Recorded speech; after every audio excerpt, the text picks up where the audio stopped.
Good afternoon. My name is Alexander Ortiz, and I'm a junior at Pasco High School. Good afternoon. My name is Austin Venegas, and I am a freshman at Summit International Preparatory. Good afternoon. I'm also a freshman at Southern International Preparatory, and my name is Rios. Today's topic that we are going to discuss is that of gun violence. Gun violence has been a reoccurring issue in today's society, especially with all the massive school shootings that have been taking place throughout all across America in 2018. In fact, in 20 weeks in 2018, there have been over 22 school shootings all across the United States. Eli, what are your opinions on that? I feel like it's very tragic that these things are happening, and while I do support the Second Amendment completely, I do feel like we should have better reforms, and we should have change in order for us to reduce these tragedies. I agree with Eli. I believe change is a good starting point in order to fix tragedies like this. And even though the Second Amendment is in play, it can still be in play while making reforms for gun violence. I completely agree with you, Austin, and so a solution that I think would be great is pushing back the age that you can buy a rifle to 25. I think that would be a really great idea because right now you can buy a rifle when you're 18, and whenever I'm 18, I'm going to still be in high school.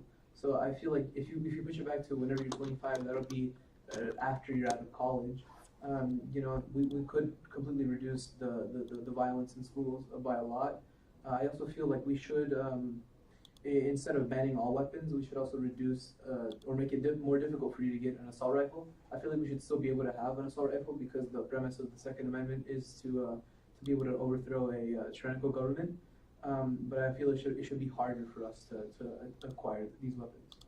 I very much agree with you, Eli. I believe that age should be pushed back to 25 because at that point, most people will be mentally stable. And I also believe that only a homeowner should be able to purchase a firearm of an AR-15 or deadlier because that's what the Second Amendment is implying, that for a homeowner to be able to defend themselves against a tyrannical government.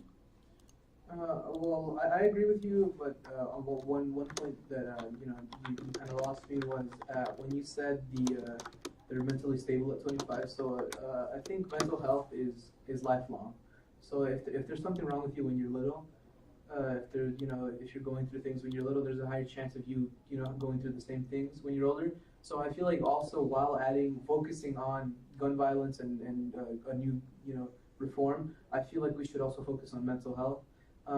So as well as restricting guns, I think we should also focus on pushing people to get help. Yeah. I agree with you, Eli, and that is a very good point. Although I believe that many teens are very prone to depression and anxiety, and that their hormones are affecting them more at this age than they will be at the age of 25.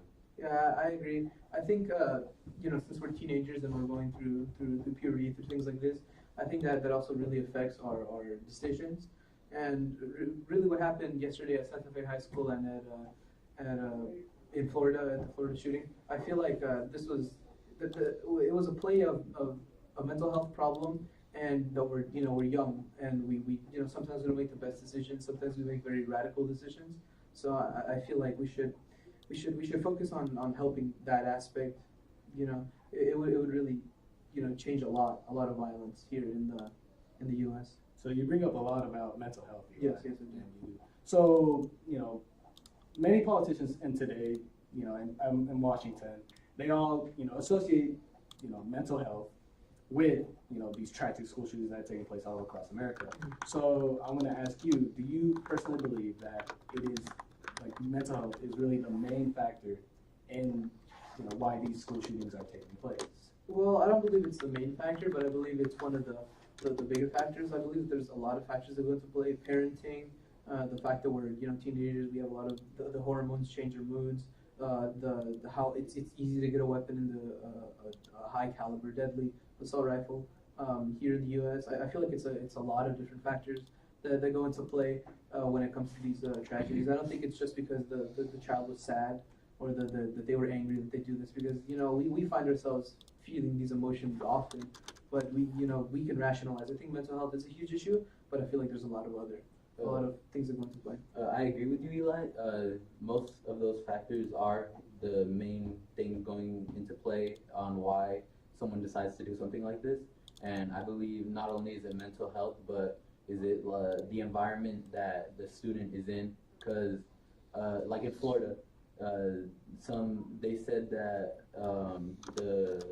the suspect, he was being bullied, and yes, parenthood was also a play in there because he did not live with his parents, and so I believe that weapons are not the only factor in this. That there are other things that took a heavier toll on him than just being able to purchase a deadly firearm.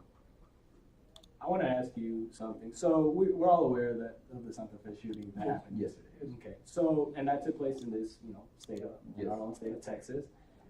With all these, I was reading an article that talked about how a student was not surprised that a shooting occurred at her own school. So I want to ask you on a personal level, what do you think of like how you are prone to a tragedy happening at any given day? How does that make you feel? It makes me scared that something like that could happen tomorrow or the day after the next or after that, or it could happen twice a week. It could happen 3 times a week. It makes me scared that I could lose my life at any given moment in time in an environment where they tell me is the safest place I could be.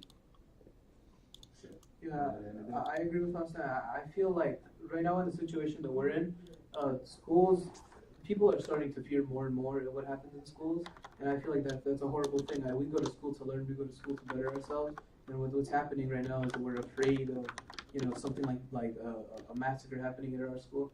I think what that another thing that the person in the article said, that they weren't surprised there was a shooting, because I read something similar too. I feel like another thing that she meant was that the person that did it was, it didn't surprise her that it was him that did it, because that you can tell whenever something's wrong in someone's life, but really what's going to help us change is going up to those people, helping them out, telling them that you're there, because whenever things like this happen, they feel like they're alone and they feel like they need to take it out on the world. Okay. So both of y'all agree on the issue that mental health plays a big part, or at least a part, in these school shootings. So, in terms of trying to create a solution for these issues, what would you say we would need to do in terms of mental health? I'll start with you, Austin.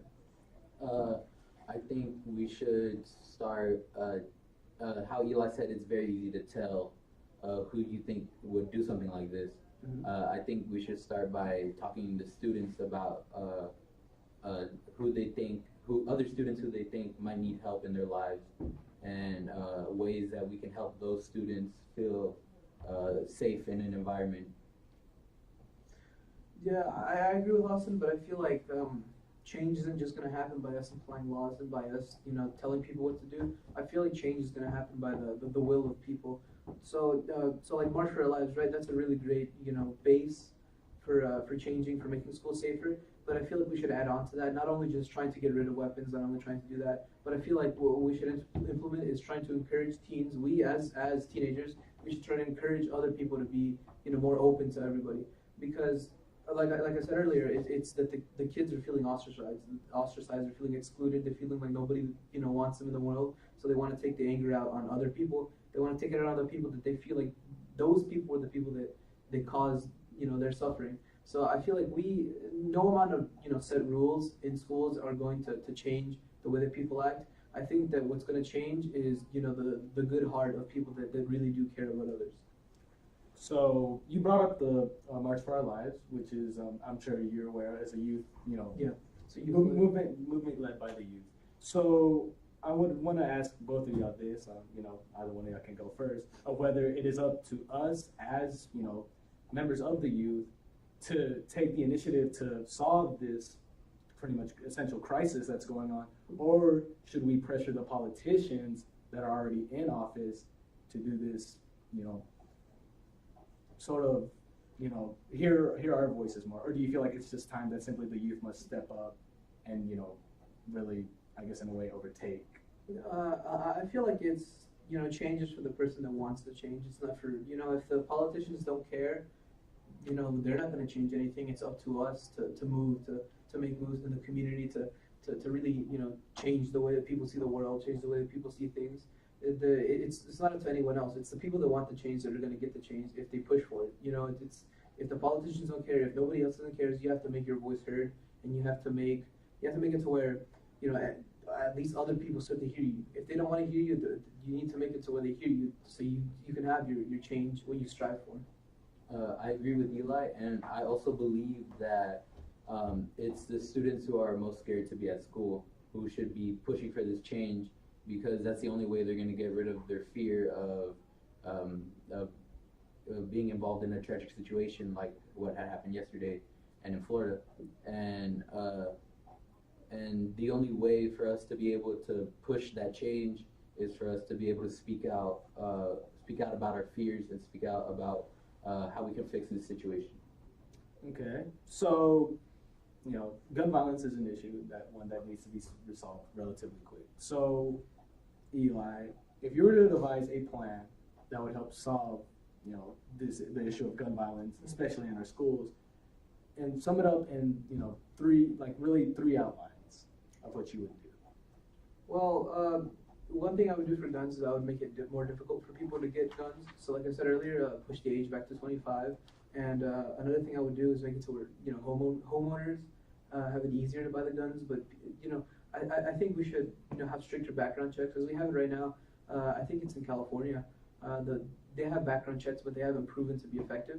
I think we should make it to where more people less people that are not qualified to have a gun, that have these issues, should not be able to obtain a weapon.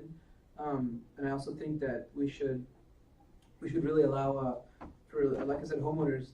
So really people that have proven to society that they're ready to have a firearm, and that they're ready to they're qualified to have it.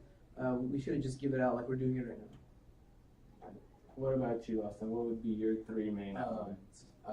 Basically, my three main outlines would be the same as Eli's. I would make it easier for homeowners to be able to purchase a weapon, and I would have stricter background checks, as Eli said, being a homeowner, being mentally stable, having good financial aid, and having a good job or career. And I would also have mental awareness programs being consulted for schools and outside of school, and have as much mental health help as we possibly can. Okay. I want to ask, to both of y'all. So, how would I word this? Okay. So, a main criticism of background checks is simply that are given by politicians is that they would take too long, and also that is a form of government tyranny in a sense, because these background checks would be run obviously by the government. I just feel like that it gives more power to the federal government as opposed to making it like a state issue. What is your opinion on that? I don't feel like it's tyrannical at all. I feel like it's for the people, because you still have the right to your Second Amendment, but it's harder for you to get it. And right now in the day and age that we live in right now, with people doing more and more horrible things, I feel like we should have stricter background checks. It makes a lot more sense. I don't feel like we're going to outlaw all guns, but I feel like it's a lot smarter to make it harder to get a high caliber weapon. Okay. Austin, what about you? I agree with Eli. Actually, can you reword your Yeah, sure thing. So, a main criticism of background checks is that A, they take too long, as in like the process will just take a while, and then B is that giving the federal government power to pretty much be able to see all the gun owners of America is a form of tyranny almost. Yeah, I believe that it is a form of tyranny, because it is giving the government a plan in order for them, if they do ever want to become tyrannical, they already know information about all these people, and they know how they would give guns to people who would support them. And background checks, I feel like they take time because the government is really studying these people and deciding whether or not they would be reliable or if they would cause problems. Okay. So I guess my question to you is, instead of background checks, if you believe that that is like a form of tyrannical act by the government, then what would you propose instead as sort of like a replacement of that? I feel like instead of background checks, we could have requirements for gun purchase for people who want to purchase a weapon. As I said, being a homeowner and things like that. Okay. I want to go back to our discussion of the Second Amendment. I believe that was brought up. Eli, you said that the Second Amendment was used as a form, or the Second Amendment was, created to be able to, overthrow or combat a tyrannical government, whatever the case may be.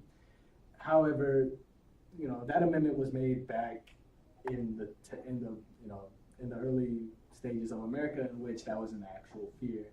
So I'm going to ask you, do you personally believe that that is still a fear that Americans have today, or whether, the Second Amendment has its meaning and its purpose has evolved through time? Well, I think a lot of people misrepresent or misuse the Second Amendment. It's not for defending your home; it's for defending your country from or the people from a tyrannical government. And I do think it is a very real fear. I mean, just look at what happened in the 40s, late 30s, 40s in Germany. So in Germany, nobody had any fear that the government would go tyrannical. And what ended up happening was Hitler took over power, and he killed more than 11 million people. He left at least 100 million people dead in the European theater. So I feel like, yeah, it is a very real threat of that we have that a government does go tyrannical, and we need to be prepared for that. Okay.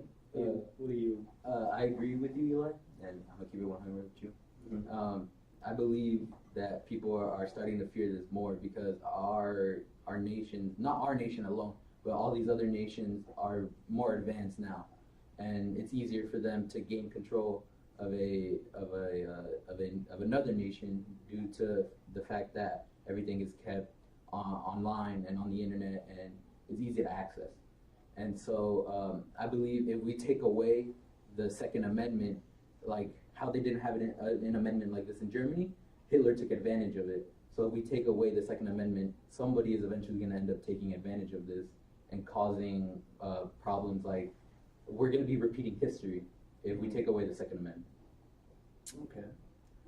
How do I want to continue? Okay. So one of the main solutions that's always been brought up in terms of gun violence is the complete ban of semi-automatic weapons. Thank you.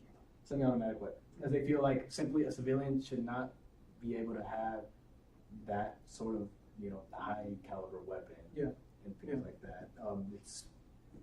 It's really one of the main solutions that's been proposed by the youth that the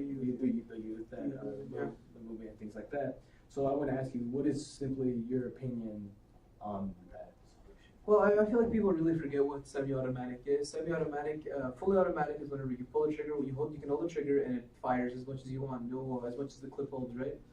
Semi-automatic is you pull the trigger once and one bullet comes out. So there's three different types. There's fully automatic, semi-automatic, and there's bolt action, and one round at a time. I feel like if you're going to ban semi-automatic weapons, you're banning all guns, and that's not what people are proposing. So for me, in my viewpoint, there's two things. You don't have guns at all because they say guns kill people, or you have guns and you have all types of guns. Like assault rifles. Really, what people mean is they mean banning assault rifles. They don't mean banning semi-automatic weapons, because semi-automatic weapons come in all different forms. I can buy a pistol. Well, I can't buy a pistol, but you can buy a pistol, and it's semi-automatic, right? You can buy an assault rifle and it's semi-automatic. There's no difference. All right. What is your think of that? I think Eli is right, and my viewpoint on this is that if we completely get rid of semi-automatic weapons, then people are just gonna find another way to affect a big group, like how in the UK they don't have handguns. So most terrorist attacks are found using chemical weapons, and I feel like if our community leads to this, eventually we'll end up in early stages of nuclear war, because if we ban certain chemicals to stop chemical weapons, people are going to become more advanced and start using nuclear energy. I kind of disagree with what you were saying. The chemical part, yeah, that reminds me a lot of what's happening in Syria. So the people in Syria were peacefully protesting, right? And the government went tyrannical. So now Assad's regime is using gas to kill civilians. It's a really horrible thing, and I feel like that could very well happen here in the United States, because Assad is the president of Syria, but right now he's pretty much a dictator. So I feel like we need, it is a very real threat that our government can go tyrannical. And I disagree with you with what you said about the nuclear. I don't feel like we'll get to that point. Nuclear could affect us in the form of dirty bombs with terrorism, but I don't feel like it's a huge threat. I feel more if we ban any types of guns, we have to ban all types of guns. That's my viewpoint. I agree with you, and as I was saying, I want to go deeper into this. Like, I feel like we might get into early stages of nuclear war, like hundreds of years from now, if our community keeps developing like this, where we just keep taking away power, and how people want to get rid of the Second Amendment. Then at that stage, our community becomes tyrannical, and we end up like Syria, where terrorist attacks happen as much as they happen here with school shootings. Okay.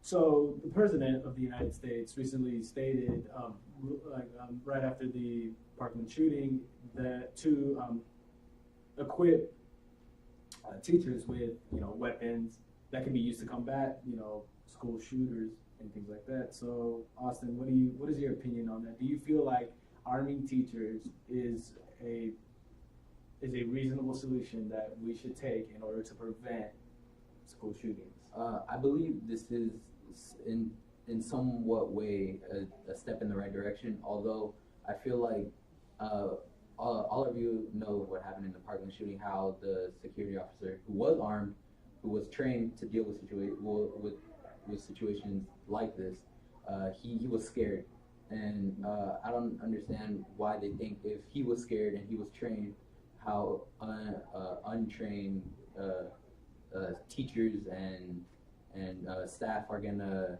take charge if someone like that did. Okay, Eli, what do you have to say? I don't think we should arm teachers. I think bringing more guns into the school isn't the option. I think it's just a very complicated subject matter. But arming teachers is not a good idea. Like Austin said, if a man that was trained to deal with these situations, to put his life on the line for others, was afraid of going in there, being armed with a pistol, going against an AR-15, if he was afraid, what do you think a teacher's going to do? It's the person that has the intent to kill, going pinned up against a person that is in total shock of what's going on, and they're not thinking rationally, and they're pinned up against, they're afraid. I think arming teachers is a horrible idea. I agree with Eli, because how he said it's someone with the intent to kill against someone with the intent to apprehend and arrest. Because a security officer does not plan to kill the shooter, they plan to apprehend the shooter. And as we saw, after the shooter was found outside of the school, they did not harm him. They apprehended him and arrested him, and he's still alive today. Well, I kind of disagree with that. I feel like if the the security guard did his job, he would have had to use lethal force, because the man is armed, he's dangerous, and whatever they found him outside of the school, he wasn't armed anymore. I think he left I don't know what he did, but he didn't have his rifle. So, yeah. And that concludes our panel discussion on gun violence in America. Thank you all for tuning in.